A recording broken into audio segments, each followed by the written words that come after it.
नमस्कार, मैं हूं पंकज श्रीवास्तव। सत्य हिंदी के खास कार्यक्रम सुनिए सच में आपका स्वागत है।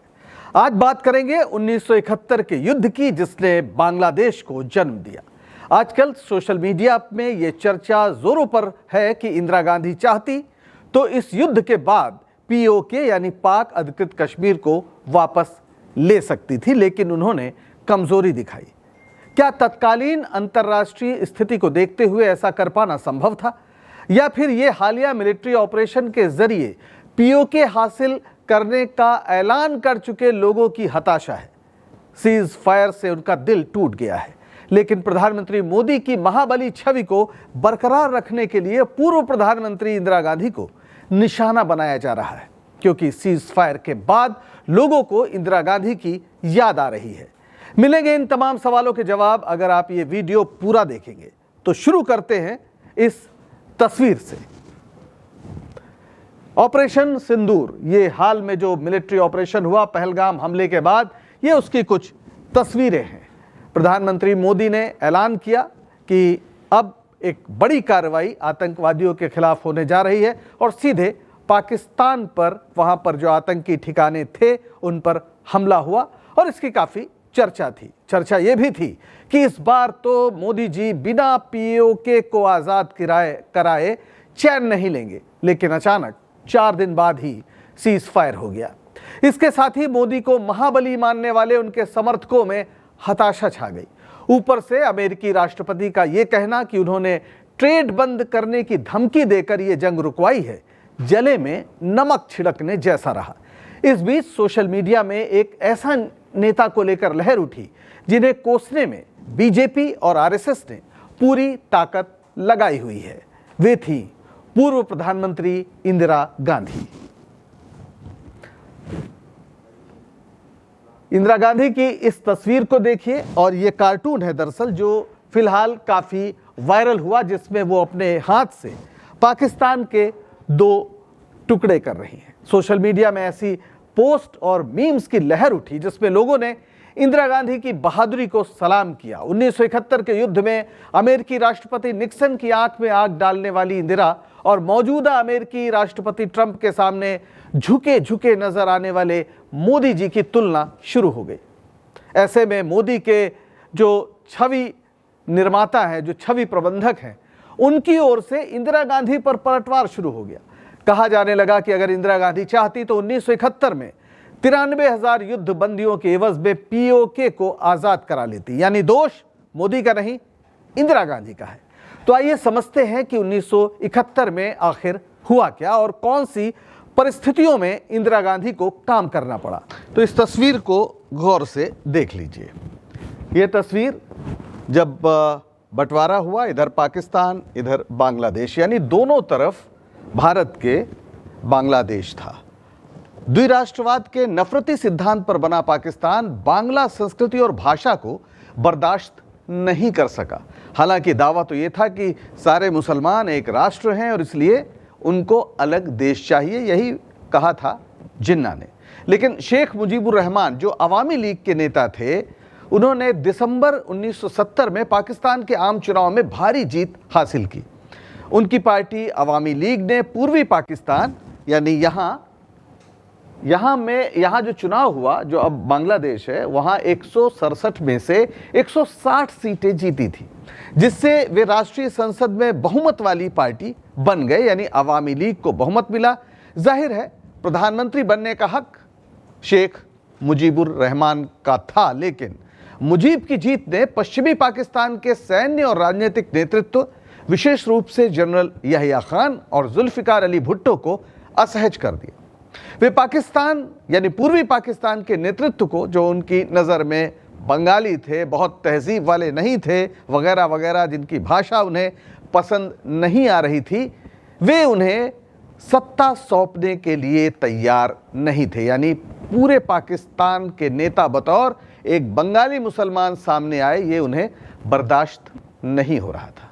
और इस तरह बांग्लादेश का मुक्ति संग्राम शुरू हुआ। 25 मार्च 1971 को पाकिस्तानी सेना ने इस मुक्ति संग्राम को रोकने के लिए ऑपरेशन सर्च लाइट शुरू किया, जिसमें ढाका और अन्य क्षेत्र में जो बंगाली नागरिक और बुद्धिजीवी थे अवामी लीग के जो समर्थक थे उन पर कहर ढाना शुरू किया गया, क्रूर दमन किया गया। और फिर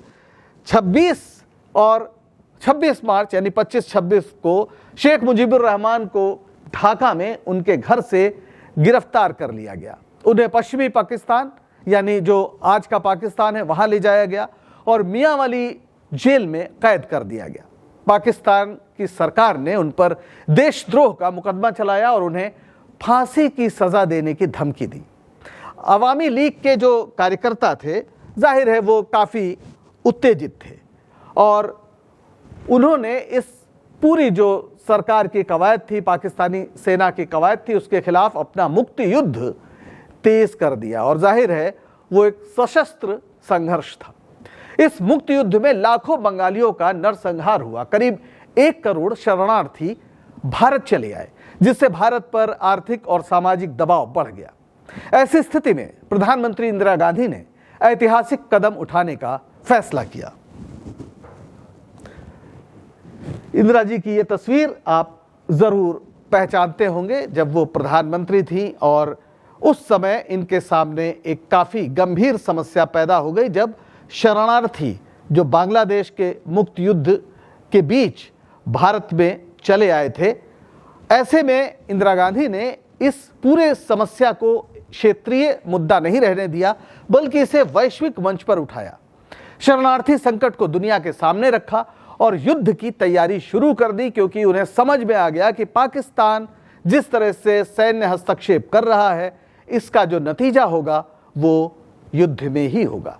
और इसके साथ साथ उन्होंने दुनिया भर में समर्थन जुटाने का प्रयास भी शुरू कर दिया और इस प्रयास के तहत ही उन्होंने अमेरिका से भी संपर्क किया। ये राष्ट्रपति निक्सन, उस समय के अमेरिका के राष्ट्रपति, और इंदिरा गांधी जब इनसे मिली अमेरिकी राष्ट्रपति से, तो ऐसा लगा उन्हें कि ये बहुत तवज्जो नहीं दे रहे हैं। उनके सलाहकार हेनरी किसिंजर का भी कुछ ऐसा ही रवैया था। ये लोग पाकिस्तान के साथ खड़े थे। निक्सन दरअसल भारत को सोवियत यूनियन का पिट्ठू कहते थे, क्योंकि यहाँ के नेता या यहाँ का जो संविधान बना था उसमें भी समाजवादी समाज बनाने की बात कही गई थी। निक्सन इंदिरा गांधी को व्यक्तिगत रूप से भी नापसंद करते थे। 4 और 5 नवंबर 1971 को व्हाइट हाउस यानी अमेरिकी राष्ट्रपति का जो घर है, वहां इंदिरा और निक्सन के बीच बातचीत हुई, लेकिन यह बातचीत बहुत ठंडी और तनावपूर्ण वातावरण में हुई। निक्सन ने शरणार्थी संकट को गंभीरता से नहीं लिया और भारत को संकट के लिए जिम्मेदार ठहराने की कोशिश की। इंदिरा ने स्पष्ट रूप से पाकिस्तान की सैन्य कार्रवाइयों और शरणार्थी संकट के लिए अंतर्राष्ट्रीय हस्तक्षेप की मांग की, लेकिन निक्सन ने कोई आश्वासन नहीं दिया। इंदिरा गांधी ने महसूस किया कि निक्सन का जो प्रशासन है वो भारत के दृष्टिकोण को समझने या समर्थन देने के लिए तैयार नहीं है। उनकी बातचीत में कोई प्रगति नहीं हुई और निक्सन का रवैया भारत के प्रति शत्रुतापूर्ण लगातार नजर आ रहा था। इसके बाद इंदिरा गांधी ने जो तय किया वो इतिहास बन गया। इंदिरा ने निक्सन के साथ और समय बर्बाद करना उचित नहीं समझा। उन्हें लगा कि अब बेकार है यहाँ पर रहना। उन्होंने अपनी यात्रा की अवधि को कम कर दिया, छोटा किया और बिना किसी औपचारिक समझौते के वो वापस चली आई। निक्सन इंतजार कर रहे थे कि इंदिरा गांधी आएंगी और एक साझा प्रेस कॉन्फ्रेंस होगी, लेकिन इंदिरा ने उनसे कोई मुलाकात नहीं की, बिना मिले ही वापस चली आई। ये एक बड़ा कूटनीतिक संदेश था कि भारत अमेरिका के दबाव में झुकेगा नहीं। इस माहौल को इंदिरा ने पहले ही भांप लिया था कि ऐसा हो सकता है, इसलिए अगस्त में उन्होंने सोवियत यूनियन के साथ एक मैत्री और सैन्य संधि कर ली, जिसे भारत सोवियत मैत्री और सहयोग संधि कहते हैं। इस संधि पर हस्ताक्षर थे ब्रेजनेव के। ब्रेजनेव जो सोवियत कम्युनिस्ट पार्टी के महासचिव थे और एक तरह से कहिए सोवियत यूनियन के सबसे बड़े नेता। इस संधि पर 9 अगस्त 1971 को हस्ताक्षर किए गए थे, यानी युद्ध शुरू होने से 4 महीने पहले।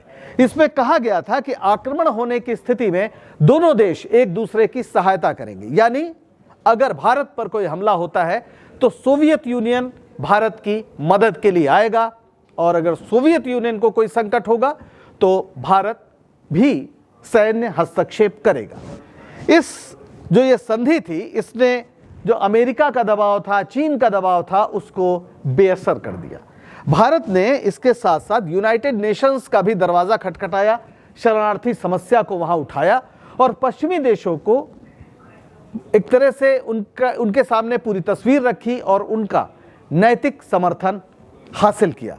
यानी युद्ध के पहले ही पूरी दुनिया में इंदिरा गांधी ने एक माहौल बनाया, संपर्क किया। ये आज की परिस्थिति से थोड़ा उलट है, जब सीज फायर के बाद हमारे देश का प्रतिनिधिमंडल तमाम देशों में जा रहा है। इंदिरा ने युद्ध के पहले ही ये परिस्थिति बनाई और अपने पक्ष में एक माहौल बना लिया। अब जरा ये तस्वीर भी आप देखिए।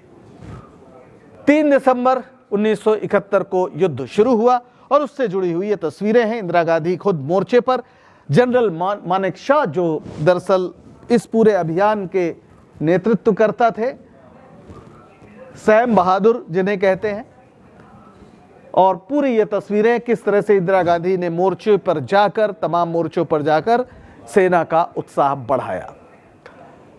3 दिसंबर 1971 को युद्ध शुरू हुआ। भारतीय सेना और मुक्ति वाहिनी ने पूर्वी पाकिस्तान में तेजी से कब्जा जमा लिया और जाहिर है इस संबंध में उनकी जो सेना थी पाकिस्तान की, उससे लगातार झड़प हो रही थी। इस बीच निक्सन ने दबाव बनाया और 7वां बेड़ा, जिसे यूएसएस एंटरप्राइज कहा जाता है, उसे बंगाल की खाड़ी में भेज दिया। यह अमेरिका की जो सेना है उसका सबसे शक्तिशाली नौसैनिक बेड़ा था। भारत पर सैन्य दबाव बनाने के लिए ऐसा किया गया, लेकिन इंदिरा ने इस धमकी को नकार दिया। उन्होंने सोवियत संघ से संपर्क किया, जिसने अपनी पनडुब्बियां और युद्धपोत बंगाल की खाड़ी में तैनात कर दिए। अब सोवियत नौसेना ने 7वें बेड़े की हर गतिविधि पर नजर रखना शुरू कर दिया। यानी शीत युद्ध के बीच एक बड़ी गंभीर स्थिति पैदा हो गई थी। अमेरिका ने माहौल को भापा और अपने कदम पीछे कर लिए। इंदिरा ने निक्सन को साफ संदेश दिया, भारत ना तो डरेगा ना झुकेगा। उनकी रणनीति ने 7वें बेड़े को बेकार कर दिया। 16 दिसंबर 1971 को पाकिस्तानी सेना ने ढाका में आत्मसमर्पण कर दिया और बांग्लादेश का जन्म हुआ। यह भारत की सबसे बड़ी जीत थी और दुनिया के इतिहास में इतना बड़ा आत्मसमर्पण कम से कम आधुनिक इतिहास में तो किसी ने नहीं देखा था। लेफ्टिनेंट जनरल जगजीत सिंह अरोड़ा के सामने ये पूर्वी कमान जो पाकिस्तान की थी, उसके general lieutenant general AK Niazi ये बाकायदा आत्मसमर्पण कर रहे हैं, अपना हथियार सौंप रहे हैं और इस तरह से ये जो बांग्लादेश है ये एक स्वतंत्र राष्ट्र के रूप में सामने आया। इंदिरा गांधी ने अपनी कूटनीति से और अमेरिका की आंखों में आंखें डालकर ये जीत हासिल की थी। 93,000 युद्धबंदी थे, जिसमें आधे से ज्यादा सैनिक थे। बांग्लादेश बनाकर इंदिरा ने इतिहास ही नहीं भूगोल भी बदल दिया। इसी के साथ जिन्ना के द्विराष्ट्रवाद की थ्योरी भी दफन हो गई। बहुसंख्यक आबादी मुस्लिम थी, लेकिन बांग्लादेश के लोगों ने भाषा और संस्कृति को मुख्य मानते हुए नए राष्ट्र को जन्म दिया और फिर यह युद्ध समाप्त हुआ तो क्या हुआ? शिमला समझौता हुआ। शिमला समझौता इंदिरा गांधी, जुल्फिकार अली भुट्टो और देश के महान नेता बाबू जगजीवन राम जो रक्षा मंत्री थे, सरदार स्वर्ण सिंह जो विदेश मंत्री थे, ये शिमला में 2 जुलाई 1972 की आधी रात के बाद एक तरह से तारीख बदल गई थी जब ये समझौता हुआ, हस्ताक्षर हुए। इसमें तय हुआ कि दोनों देशों के बीच तीसरा अब कोई मध्यस्थ नहीं होगा। साथ ही नियंत्रण रेखा को भी मान्यता दी गई। कुछ लोग आज कहते हैं कि इंदिरा उस समय जो परिस्थिति थी उसमें POK को भारत में मिला सकती थी, यानी पाक अधिकृत कश्मीर पर कब्जा कर सकती थी, लेकिन ऐसा क्यों नहीं हुआ? इसके पीछे दरअसल कई अंतर्राष्ट्रीय और कूटनीतिक कारण थे और हमें उसको समझने की जरूरत है ताकि ये समझा जा सके कि आखिर ऐसा क्यों नहीं हुआ। तो उस समय जो पूरी परिस्थिति थी उस पर नजर डालिए आप। अंतर्राष्ट्रीय दबाव, भारत एक तो बहुत ताकतवर तब नहीं था, लेकिन अमेरिका और चीन ने युद्ध के बाद भारत पर दबाव डाला कि वो आक्रामक रुख ना अपनाए। संयुक्त राष्ट्र ने भी युद्ध विराम की मांग की थी। उस समय भारत को ये जरूरी था कि अंतर्राष्ट्रीय समर्थन उसे हासिल हो, क्योंकि बांग्लादेश एक राष्ट्र के रूप में सामने आ रहा था जो बहुत जरूरी था। सोवियत समर्थन की भी एक सीमा थी। सोवियत संघ ने युद्ध में भारत का साथ दिया, लेकिन पीओके पर स्थायी कब्जे का समर्थन करना उसके लिए मुश्किल था, क्योंकि यह तीसरे विश्व युद्ध को भड़का सकता था। फिर आर्थिक स्थिति, भारत में शरणार्थी संकट और युद्ध की वजह से आर्थिक संकट बढ़ रहा था। आर्थिक रूप से उस समय भारत कमजोर था और पीओके पर कब्जा बनाए रखने के लिए लंबा सैन्य और आर्थिक खर्च वहन करना बहुत मुश्किल था। और फिर जो कश्मीर का मुद्दा था वो भी एक इसका कोड था। इंदिरा नहीं चाहती थी कि पीओके पर कब्जा करके कश्मीर मुद्दे को और जटिल बनाया जाए, उसका अंतर्राष्ट्रीयकरण किया जाए। वो इसे कूटनीति से हल करना चाहती थी और इसीलिए शिमला समझौते में ये बात दर्ज की गई कि अब ये मसला द्विपक्षीय है, तीसरा कोई पक्ष नहीं होगा। इसीलिए जब इस बार ट्रंप ने कहा कि वो मध्यस्थता करेंगे, कश्मीर पर किसी तटस्थ जगह बात होगी, तो विपक्ष ने भारत में खास तौर पर इसका जबरदस्त विरोध किया और कहा कि भारत की जो मौजूदा सरकार है वो शिमला समझौते में जो तय हुआ था उससे पीछे हट रही है और कश्मीर का अंतर्राष्ट्रीयकरण हो रहा है। और एक और बड़ी बात थी और वो बेहद जरूरी बात थी। वो बात क्या थी? वो बात थी मुजीबुर रहमान। मुजीबुर रहमान को 10 जनवरी को वो आए थे जब बाद में दिल्ली में, तो उनकी इंदिरा गांधी से मुलाकात हुई थी, लेकिन वो जेल में थे। ये बात हमें भूलनी नहीं चाहिए कि उन्हें गिरफ्तार कर लिया गया था। वो पाकिस्तान की जेल में थे और युद्ध बंदियों को रिहा न करने पर पाकिस्तान उन्हें फांसी देने की धमकी दे रहा था। यानी मुजीबुर रहमान को भी फांसी लग जाती। और वहाँ कोई ऐसा ये अजीब बात नहीं थी, क्योंकि आपने देखा कि कई शासकों के साथ ये हुआ कि या तो वो मारे गए या फिर उन्हें फांसी दी गई, जैसे खुद जुल्फिकार अली भुट्टो के साथ कुछ साल बाद हुआ। कुछ सहमति बनने के बाद 8 जनवरी को रिहा किए गए मुजीबुर रहमान और वो लंदन होते हुए दिल्ली आए। दिल्ली में उनका जोरदार स्वागत हुआ। मैंने बताया 10 जनवरी को बांग्लादेश वो पहुंचे इंदिरा गांधी से मिलकर और वहां पर उन्होंने देश का नेतृत्व संभाला। मुजीब की रिहाई बेहद जरूरी थी, क्योंकि नए राष्ट्र का नेतृत्व वही कर सकते थे।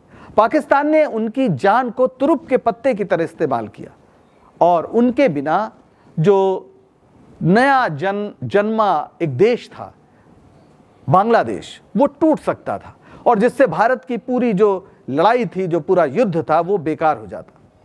1975 तक चीन ने संयुक्त राष्ट्र में लगातार वीटो लगाया और बांग्लादेश को सदस्यता नहीं देने दी, जिसने पाकिस्तान की कठोर रणनीति का समर्थन किया। यानी या तो बांग्लादेश को आजाद करा लो या युद्ध बंदियों को रोककर पीओके पर बात करो। ये पूरी स्थिति इंदिरा गांधी के सामने थी। युद्ध बंदियों पर खर्च भी बहुत था। युद्ध बंदियों के साथ अच्छा व्यवहार न करने से जेनेवा समझौते का उल्लंघन होता और भारत एक नैतिक हमेशा एक अपनी छवि रखता रहा है। तो पीओके पर जोर देने से संयुक्त राष्ट्र में भी बांग्लादेश का केस कमजोर हो जाता और विवाद बना ही रहता। इंदिरा ने पीओके पर बात न करके भारत की पूर्वी सीमा को सुरक्षित कर लिया और हमेशा के लिए एक देश को बना दिया जो भारत का मित्र था। पहले पाकिस्तान, जिसका रवैया शत्रुतापूर्ण था, वो भारत के पूरब में भी था और पश्चिम में भी था, लेकिन इंदिरा गांधी ने एक तरफ बांग्लादेश बनाया जो लंबे समय तक भारत के साथ ही रहा। अभी कुछ दिन पहले मोदी जी के दौर में उसके साथ संबंध कुछ खराब हुए। दरअसल इंदिरा गांधी ने एक साथ कई मोर्चों पर लोहा लिया था, जिसको हमें याद करने की जरूरत थी। और ये इंदिरा का हौसला ही था कि उन्होंने पूर्वी मोर्चा संभाला, यानी 13 दिन तक मुक्ति वाहिनी के साथ पाकिस्तान से लड़ाई हुई, बांग्लादेश को आजाद कराया, 93,000 युद्ध बंदियों को एक तरह से उनके साथ आत्मसमर्पण करने को मजबूर किया। फिर पश्चिमी मोर्चा, लोंगेवाला में पाकिस्तान के हमले को रोका गया। ऑपरेशन ट्राइडेंट में उनके कई जहाज भी डुबोए गए, यानी पाकिस्तान से लड़ाई कई मोर्चे पर हुई और एक मोर्चा कूटनीति का भी था। कूटनीतिक मोर्चा में अमेरिका के 7वें बेड़े और चीन के डर से निपटा गया। सोवियत जहाजों और संधि ने मदद की। यानी जिस तरीके से इंदिरा उस समय पूरी दुष्चक्र था भारत की ओर, इंदिरा ने उससे भारत को निकाला और सोवियत जो रूस था उसका समर्थन बहुत महत्वपूर्ण है।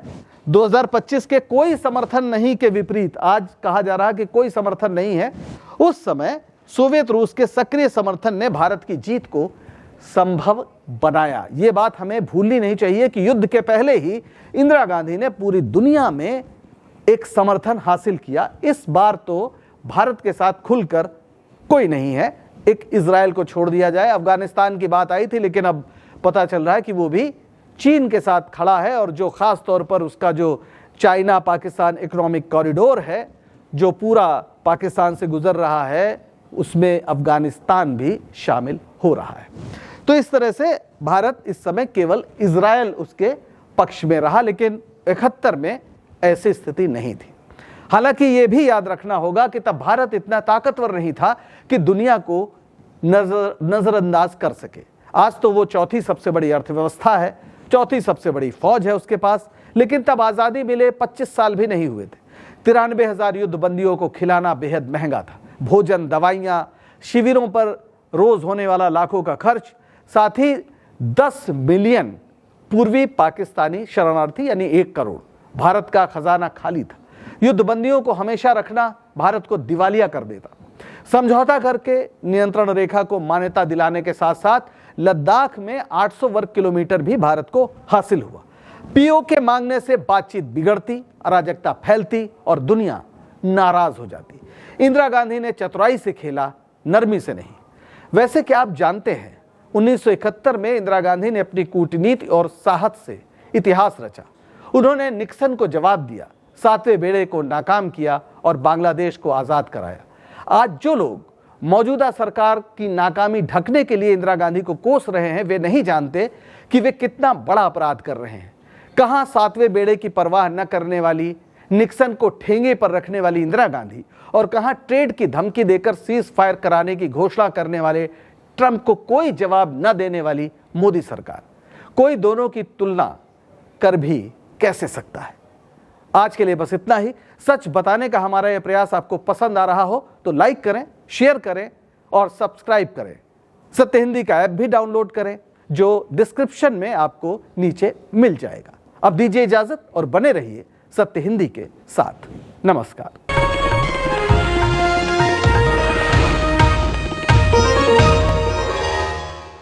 Disclaimer under Section 107 of the Copyright Act 1976. Allowance is made for fair use for purposes such as criticism, comment, news reporting, scholarship, and research. Fair use is a use permitted by copyright statute that might otherwise be infringing.